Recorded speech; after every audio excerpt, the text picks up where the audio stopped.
Fala aí, rapaziada, estamos aqui com mais um Idetal, que eu sou o Pedro, estou aqui com o Michel, mais uma vez, né? Michel Brotherhood, o nosso cara da tecnologia, porque o assunto hoje é um tema que tu gosta muito até, né? Vamos falar sobre segurança online, puxando muito o gancho da...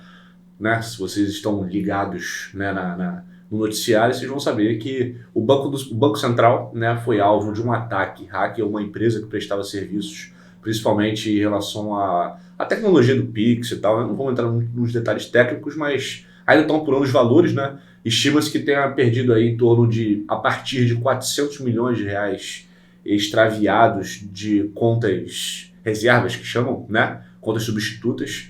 Aparentemente nenhum cliente perdeu dinheiro. Pode ser que esse valor tenha passado de 1 bilhão, o que configuraria esse ataque hacker como os maiores roubos da história, pelo menos do Brasil, né? E configurando até padrões internacionais, algo muito alarmante. Então, para começar, Michel, a gente queria entender mais ou menos, tudo bem que não tem resposta certa ainda, afinal, Polícia Federal, tudo está investigando, né? Estima-se que esse golpe pode ter partido do problema de hardware internamente, pode ter tido colaboração interna da empresa, de algum colaborador, ou algo do tipo da empresa CM, que foi a que supostamente foi o elo fraco dessa corrente. Então, queria que você tentasse explicar de alguma forma, para quem não entendeu muito bem o que pode ter acontecido, o que né, a galera do TI ou da segurança online estima que pode ter acontecido nesse ataque, e se alguém, né, de alguma forma, sofre risco, porque o mínimo que se levanta é como é que some 1 bilhão de reais de algo relacionado ao Banco Central assim, né? Então, no caso, o valor ainda não é concreto, quanto seria. Obviamente, alguém teve um prejuízo, seja o banco, sejam as pessoas que têm conta nesse banco, e no geral. Mas assim, cara, é muito complicado, porque esse ataque foi um phishing. Para quem não conhece, phishing é um ataque que premede de uma engenharia social, ou seja, você faz uma intenção, você clica e cria um bait, e alguém dentro da empresa, colaborador, ele acaba caindo e dá uma abertura. Na maior parte dos casos, ou é uma pessoa de dentro que está envolvida no processo, seja alguém de TI ou alguém de um outro setor que está querendo sair, não estou dizendo que é esse caso.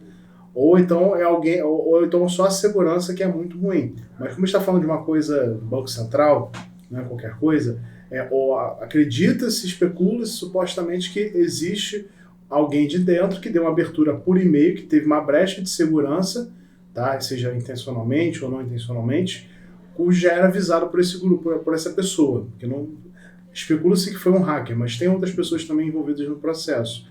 Mas assim, a parte principal será que estamos seguros? Será que qualquer um poderia cair num tipo de golpe desse, seja pessoa física ou empresa? Porque o phishing é uma coisa que acontece já há muitos anos, de várias maneiras. A tal da engenharia social, que engana você por conta de coisas rotineiras que você faz no dia a dia e acaba tomando um golpe. É óbvio que hoje os meios de comunicação, eles têm um método de segurança muito maior. Você vê o próprio Gmail, tá? Os produtos da Google, eles têm uma alavancada de segurança maior. Mas assim, ninguém está 100% seguro de tomar um phishing ou sofrer um ataque ou perder uma senha, porque, cara, todo dia senhas são geradas e vendidas por meio da Deep Web e outros ambientes. Então, assim, por exemplo, o Gmail, quando você tem diversos leitores, não sendo muito técnico, para reconhecer quando um e-mail ele é um não confiável, ele joga automaticamente para o spam e sinaliza. Muitas vezes não é, assim, nesse cenário, mas quando você tem uma conta, digamos assim, fora do Gmail, outro ambiente privado, é muito comum você receber proposta, ou então...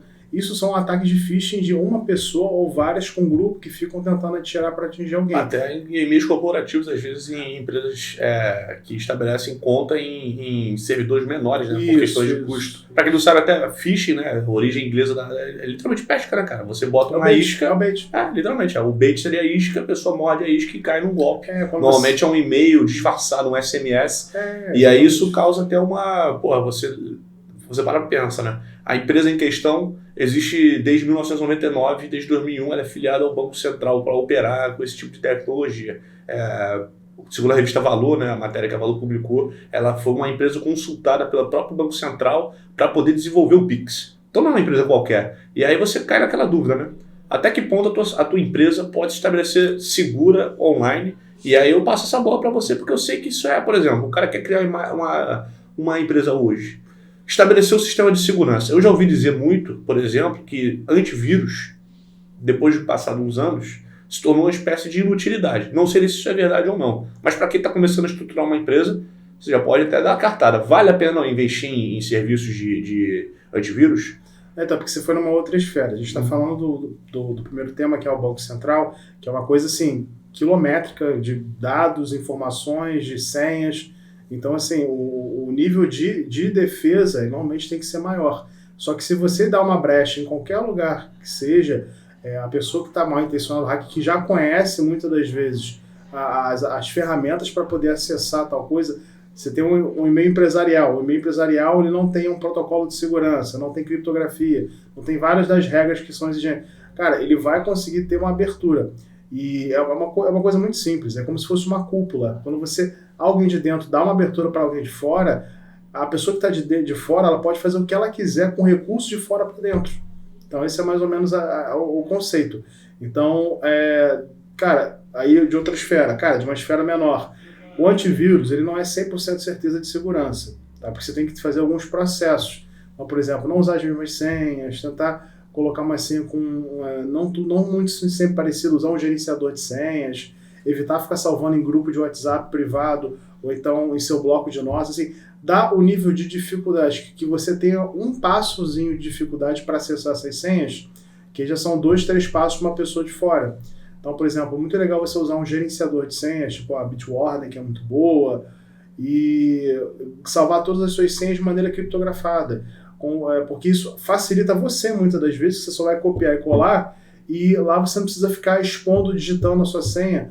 E tem outros processos bem interessantes que a própria autentificação em 2 fatores faz, que também não é 100% seguro, mas é uma dificuldade. Você tem que entender que a gente está numa esfera como se fosse um iceberg. Cada vez que você coloca um meio de segurança, uma maneira de se proteger, mais dificuldade você tem da pessoa que está lá em cima acessar a parte de baixo, que são os seus dados.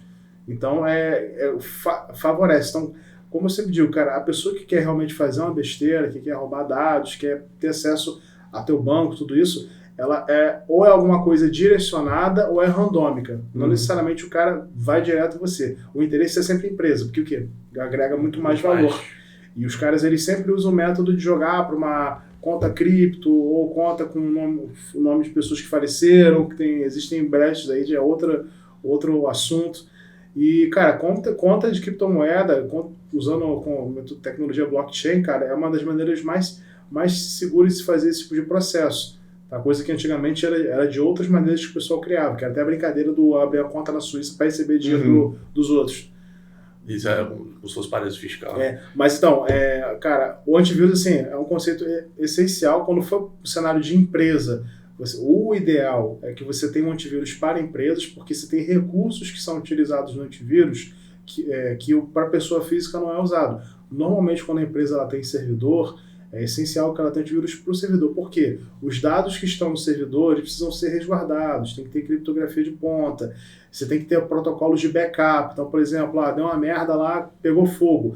Você tem na nuvem o backup e tem um antivírus que também ajuda a dificultar o acesso externo. Então, assim, várias coisas que são essenciais de fazerem. E o principal, cara, porque assim, se você seguir esse processo, mais que seja um pouquinho chato, você vai perceber que já está num nível de segurança já aceitável. Tá? Coisa que muita gente não faz. Porque o cara a pessoa que está interessada em fazer o mal, ou quer só vazar tua senha em algum lugar, ele vai cruzar os dados. O que é cruzar os dados? Ele vai descobrir que o seu CPF ele fica público, tá? em alguns ambientes. Então, quando ele vai cruzar teu CPF, vai cruzar tua rede social, ele vai fazendo uma teia de aranha para poder pegar os mais próximos dados. Ele usa bots para poder fazerem esse processo de reconhecimento de senha até chegar no mais próximo. Então, quando você usa uma senha muito fácil, você bota seu endereço e seu número. Ou então você bota o nome de um parente, o nome de um cachorro, já facilita muito mais o processo para o cara ele quebrar a segurança de algum dispositivo seu. E tratando aí de gerenciador de senhas, né, que foi até o que você tocou no início da tua fala, acredito eu que sejam softwares, correto? Isso. Eu particularmente não tenho experiência com gerenciador de senhas, apesar de ter ouvido falar. As pessoas, aí, ao meu ver, assim, você tem um gerenciador de senhas que você centraliza ali, armazena, certo? Eles são dados criptografados, correto? Mas você não considera que, por exemplo, esses gerenciadores de senhas, eles podem ser alvos de ataques também de alguma forma?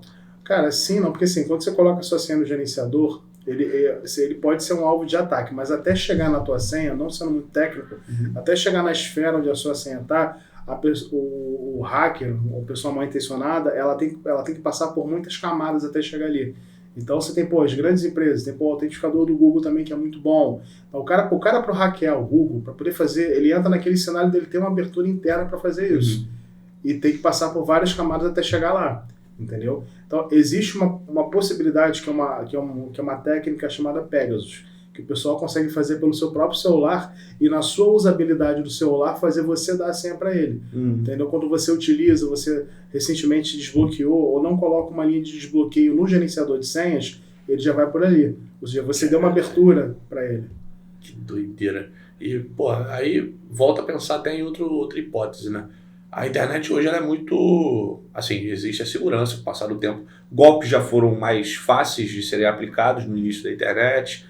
Passar do tempo, os programas vão se atualizando, né? Aliás, a atualização, manter os seus softwares atualizados, tudo mais, é uma dica essencial de segurança. Isso é básico, porque assim, cara, como que as empresas de tecnologia, específicas de segurança da informação, elas fazem? Elas têm, os caras fazem isso, são hacker éticos, são pessoas que têm o poder de fazer o mal, mas eles usam para fazer o bem. Simples. Óbvio que sempre tem uns caras muito mais avançados, tipo o cara do Pirate que ele era um cara no quarto dele lá com 10 televisores, lá um perfil totalmente nativo, parecendo um personagem do Silicon Valley e assim, fazendo todas as paradas que ele queria fazer. Então assim, cara, esse é um processo básico e a empresa ela faz esses testes. Ela se coloca no lugar, o desenvolvedor, o cara, tipo, o hacker ético, ele faz todas as possibilidades que ele faria para te hackear.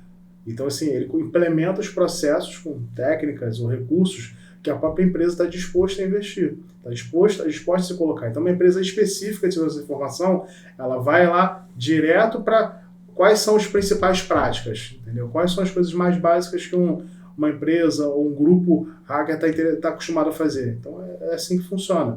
Obviamente, hoje está muito mais difícil quando você... Porque, vamos lá, quando você está no Gmail, seu Gmail é hackeado. A própria Google, ela meio que se responsabiliza um pouco por isso, porque ela vende para você que ela tem um processo de segurança avançado. Só que ela não pode ficar se colocando no celular e você botar uma senha merda. Tanto que quando você vai criar uma senha, ela obriga você a ter tantos caracteres, colocar os símbolos, que é para dificultar bots ou pessoas mal intencionadas. Então as empresas elas são treinadas para isso. Mas, cara, ninguém está 100% seguro. Se for pensar nisso, cara, não sai de casa, não usa a internet, não usa o celular. Você começa a partir do princípio que você sempre é um alvo potencial, mas qual é o teu risco, na verdade, né? Mas, assim, tem um exemplo do PewDiePie, que é um dos maiores youtubers do mundo, não sei se você já foi o top 1. Já foi o top 1, né? Acho que hoje é o Ninja, né? Acho que aquele lourinho lá, esqueci o nome dele. Cara, enfim. Então, ele, por exemplo, ele é um que ele entrou numa pilha, não sei porquê, mas eu achei legal que ele começou a abandonar. Existe um movimento lá fora chamado Not a Google, ou seja, todos os produtos Google ele parou de utilizar praticamente. É até irônico, porque ele é youtuber, né? Pois é. Mas o YouTube ele usa. Só que assim, e-mail, Google Drive, tudo isso ele parou de utilizar por conta de privacidade. E o PewDiePie não é desenvolvedor. Ele só é um cara autodidata. Ele foi pesquisando no Reddit, nos outros fóruns e começou a perceber um padrão de falha de privacidade. Ele começou a ser mais assim, incisivo, coisa que até muita gente desenvolvedora já há um bom tempo não costuma fazer, de você criar uma própria, um servidor de e-mail próprio seu. Entendeu? Isso é muito difícil. Que doideira. Mas é um nível de pilhação de segurança. Não há necessidade disso. Não, outra parada. Até porque, assim, cara, a Google, as empresas grandes, elas não se beneficiam com você tendo o Facebook, o Meta, quando você tem o Instagram hackeado, não beneficia nada. É claro. Ainda mais quando é um Instagram de empresa que você impulsiona. Claro. Entendeu? E tanto que hoje em dia, tudo bem que assim, você tem técnicas para fazer recuperação. Ele já tem uma célula só para resolver esse tipo de problema, principalmente quando for empresas. Mas ele sabe que é uma dor de cabeça, que você vai editar uma conta com tantos mil seguidores, tantos mil investidos, e tem que fazer uma conta do zero, porque aparece um filhote cruz credo aí vendendo geladeira no teu store, entendeu? Mas voltando para a pauta Banco Central, né? Uma coisa que, independente do valor não ter sido confirmado ainda, uma coisa que chama muita atenção é que, poxa, quando você vai fazer um Pix, por exemplo, um valor que você não está habituado a fazer, existe a questão de uma sinalização, existe um certo bloqueio, né? o próprio banco às vezes te obriga, te impede, na verdade, de fazer transações desse tipo de valor. Independente de qual tenha sido o valor, se foi 1 bilhão, se foi 500 milhões, se foi, né? A gente sabe que foi um valor grande ao que se estima. Alguém se prejudicou aí. Alguém se prejudicou, mas uma coisa que chama muita atenção é que além de você ter conseguido invadir o sistema para conseguir fazer esse tipo de transação, você tem que ter, antes de pensar nisso, você tem que ter arrumado alguma forma de apagar as câmeras, né? Porque você não deixou muitos rastros na hora que você faz esse tipo de ataque, de roubo no caso. E no momento que aconteceu o desvio, não houve nenhum alarde. Simplesmente sumiu e depois que foram se dar conta. Não é que sumiu a parada e acendeu a questão do alerta vermelho piscando, chamou a atenção de todo mundo, o pessoal saiu correndo. Não, de repente, no balanço de contas, deram conta do sumiço, ligaram-se os pontos e chegaram à conclusão de que foi um ataque possivelmente hacker. E aí vieram as hipóteses, prenderam o suspeito, inclusive, né, do ataque, 2, né, que aparentemente esse ataque não foi o único, né, provavelmente contou com uma equipe. Como é que o cara consegue silenciar? Às vezes um cara no quarto dele, ou então, é o que eu disse, são muitas possibilidades. Quando você vê um faturamento muito alto entrando nessas histórias, você acaba especulando que alguém de dentro estava envolvido. Ou era alguém que fez, entendeu? São muitas hipóteses. Uma coisa é certa, quando você tem uma empresa desse tamanho, quando você tem, você tem uma empresa que você contrata de TI, ou uma empresa de segurança, você espera o quê? Que você esteja resguardado, mas quando tem alguém de dentro que já conhece o processo, conhece as brechas, conhece as dificuldades que eles têm, então assim, já fica mais fácil. Se for uma pessoa dessa, você acredita, aí é uma opinião pessoal sua, tu acredita que essa pessoa pode de alguma forma ter sido um hacker ético? De provar que existe essa falha, desviar, mas depois devolver? Você acha que foi na má intenção? Não sei, cara, não posso dizer, porque foi uma maneira tão idiota, assim, no lance do e-mail, que às vezes você tem cenários.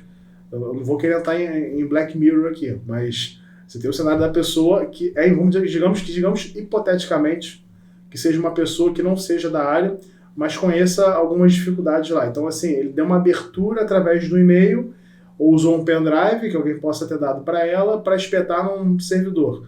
Um exemplo. Então, assim, isso já é uma abertura de segurança, entendeu? Isso, às vezes existe o bait intencional, que o cara ele pode chegar no setor, clicou no e-mail, deu uma abertura, óbvio que não é assim tão fácil quando a empresa é muito grande, mas existe isso, cara, isso é muito comum. Você tem muitas histórias de empresas que um colaborador sem querer, porque o cara sem querer fazendo isso, ele reza a lenda que ele não responde. Me falaram uma vez que ele não responde por isso, porque ele pode alegar que ele abriu um simples e-mail.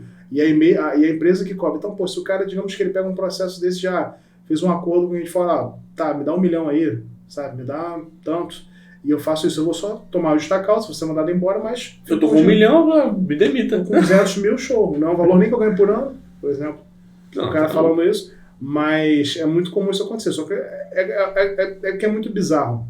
Vocês têm histórias muito mais fortes do que essa.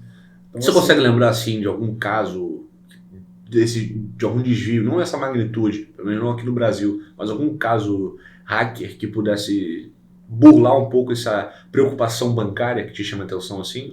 Cara, a bancária é muito específico, mas você teve o ataque que foi muito conhecido lá fora, e teve, vamos lá, a gente teve o cenário daquela discussão de Ucrânia, e você teve o cenário da empresa Kaspersky, que é uma empresa que fornece antivírus, tal, tem parte de segurança.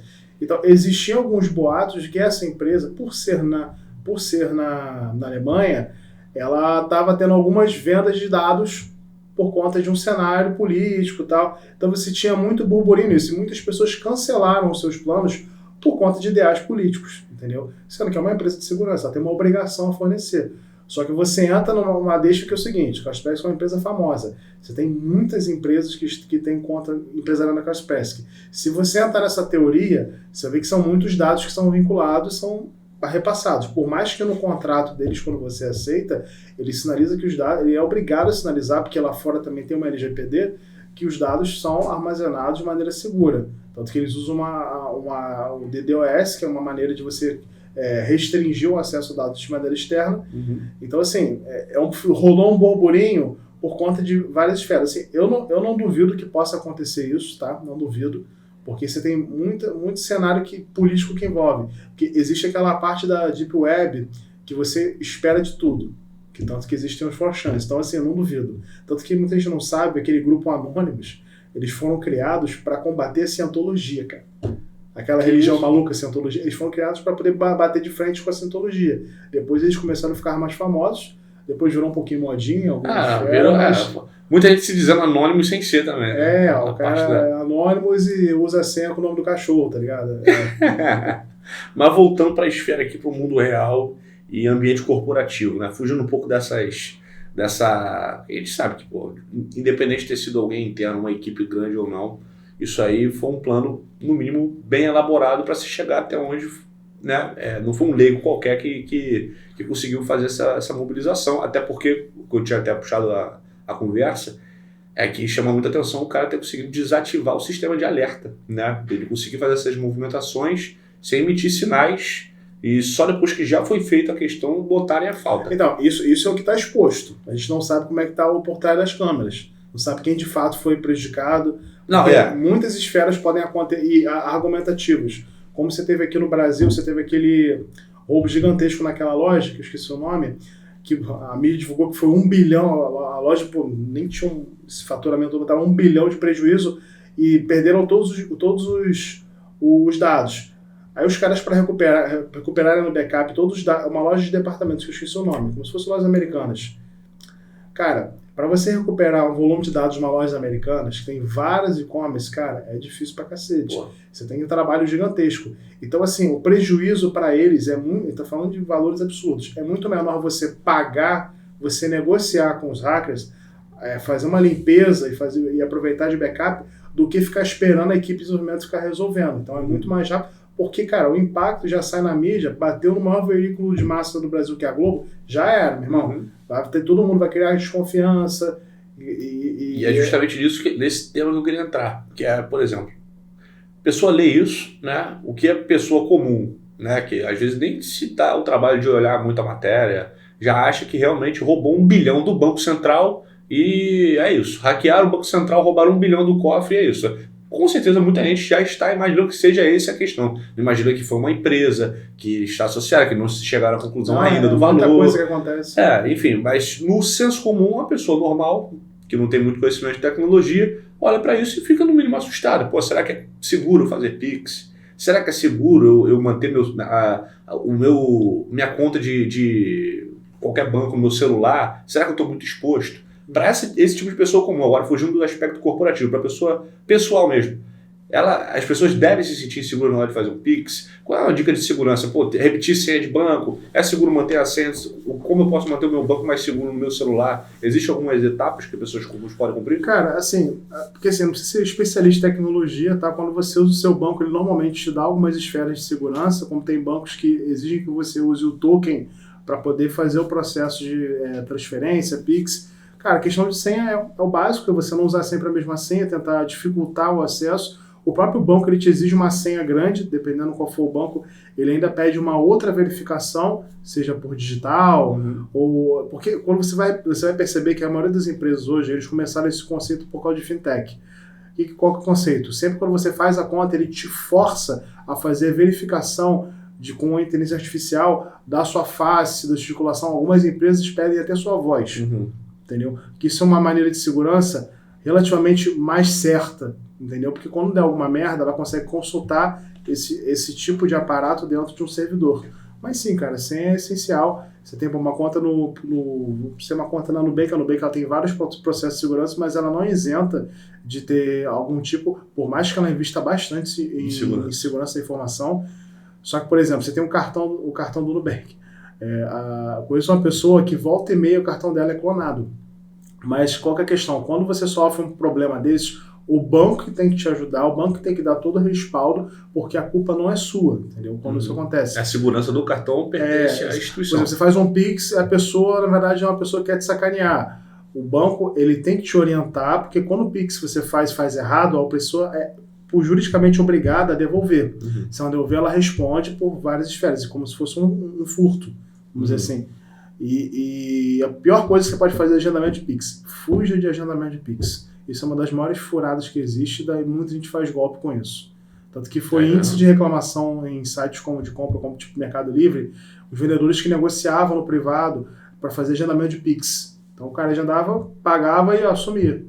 Tá vendo? Tem muita gente que cria conta fake, apesar que o Mercado Livre hoje ele tá bem chato para você criar uma conta como vendedor lá.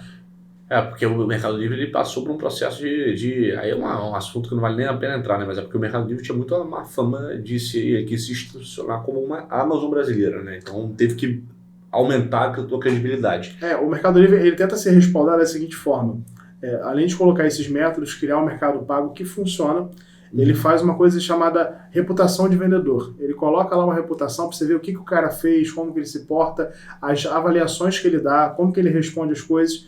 Ninguém está isento de golpe, mas quando você usa o método do Mercado Livre, o Mercado Pago, e você toma um golpe, ele vai responder por isso sim o Mercado Livre. Apesar que tem algumas esferas que tem que melhorar. Por exemplo, o cara que é MEI, ele não é obrigado, segundo o Mercado Livre, a dar nota fiscal para você. Coisa que, por exemplo, você compra um produto. Nesse produto, o fabricante exige a nota fiscal. Entendeu? Essas coisas ele tem que se resolver. E para fechar o papo de hoje, né? Porque se deixar aqui também o assunto de segurança, você sabe muito mais do que eu. Se você for entrar na parte de cada esfera, é uma pauta muito abrangente. Então é muito. A gente tenta aqui selecionar, recortar, né? Mas também até para não ficar um papo muito para a galera do TI ou para estudantes de segurança de informação, até porque eu no assunto sou bem leigo. O que eu sei aqui é muito mais da informação que circula por aí em relação ao ataque, questão de pesquisa mesmo. Mas para assim, encerrar de alguma forma, até para segurança corporativa, uma empresa que deseja verificar teus procedimentos de segurança e tal, qual seria o Starter Pack, a dica inicial, por onde eu começo? Starter Pack foi ótimo. Cara, então, é aquela coisa, o que eu sugiro é sempre assim, dependendo como for sua empresa, não espere dar problema, não espere dar merda para você se preocupar com a segurança, tanto do servidor, porque dados são sigilosos, são importantes. Dados são vendidos o tempo todo, a cada momento. E sendo de empresa, sendo de empresa, é muito interessante e é caro. Entendeu? Então, você tem uma empresa de um nicho, uma agência. Então, você tem vários dados de vários clientes. Então, esses dados são interessantes, cara, para muita gente, para hacker, seja para empresas de outras agências que poderiam querer comprar isso. Então, foque nisso. Se possível, procure uma empresa específica que tenha contrato de manutenção ou outsourcing, que é o nome, para te dar esse suporte. Se não, cara, tenta contratar alguém que tenha de confiança, mas valorize sempre, porque você não tem como ficar dependendo só do HD que você tem lá, ou então só do Google Drive. Então tenha sempre esse respaldo e, cara, como você está no dia a dia, trabalhando, executando, é muito difícil ficar toda hora preocupado com certas coisas. Exatamente. Então quando tem uma empresa que é especializada, eles te dão esse aval, você já consegue se preocupar mais em outras esferas e percebe que o trabalho flui de maneira profissional. Entendeu? Exatamente. É isso aí. Então, galera, se antecipe ao erro, esteja um passo à frente, né? Invista em segurança, porque no geral é isso. A gente nunca investe em segurança até a hora que dá. Só falando assim.